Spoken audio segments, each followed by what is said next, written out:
नवरात्रिर तृतीय दिन। किंतु आपण केबे भाबिछंती एही दिनर देवी काहींकी सबुठू अलगा?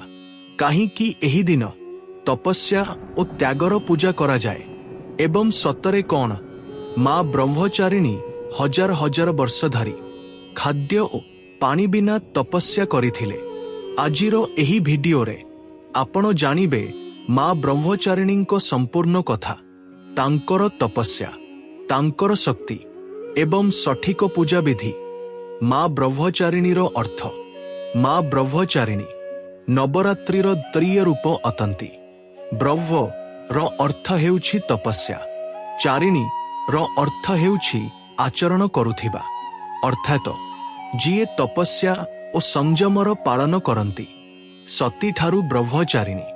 पूर्व जन्मरे माँ सती निज प्राण त्याग करिथिले, तापरे से पुनर्जन्म नेले। एथर से हिमालयंको झियो भावे जन्म नेले, सेई माँ शैलपुत्री।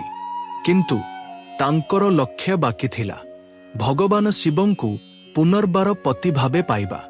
कठोर तपस्या।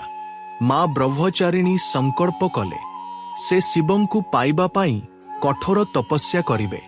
आरंभरे से फल खाई जीवन काटिले, तापरे से केवल पत्र खाइले एवं शेषरे से खाद्य और पानी संपूर्ण छाड़ीदेले। वर्ष नुहे हजार वर्ष पर्यंत से तपस्या कले। तांको शरीर दुर्बल हेला, किंतु तांकर इच्छा शक्ति आउ मजबूत हेला। देवता माने मध्य तांकर तपस्या देखि आश्चर्य हेले। सेमाने आशीर्वाद देले, तुम इच्छा निश्चय पूरण हेबो। शेषरे भगवान शिव प्रकट हेले एवं से माँ ब्रह्मचारिणी को निज पत्नी भावे स्वीकार कले। तपस्यार विजय हेला। देवींको रूप माँ ब्रह्मचारिणी धड़ा वस्त्र पिंधंती, एक हातरे जपमाला, अन्य हातरे कमंडलू। से शांति, तपस्या और संयमर प्रतीक। पूजा विधि। सकाळे सकाळे उठंतु, स्नान करंतु, परिष्कार वस्त्र पिंधंतु, मांकर प्रतिमा किंबा फोटो स्थापन करंतु, दीप जलांतु, फूल अर्पण करंतु, जल दियंतु, तापरे मंत्र जप करंतु। ओ देवी ब्रह्मचारिणी नमः। भोगरे चीनी किंबा मिश्री अर्पण करंतु। शेषरे आरती करंतु। गुप्त सत्य। माँ ब्रह्मचारिणी आमको शिखांती, जदि आपणको संकल्प मजबूत हुए तेबे किछि मध्य असंभव नुहे।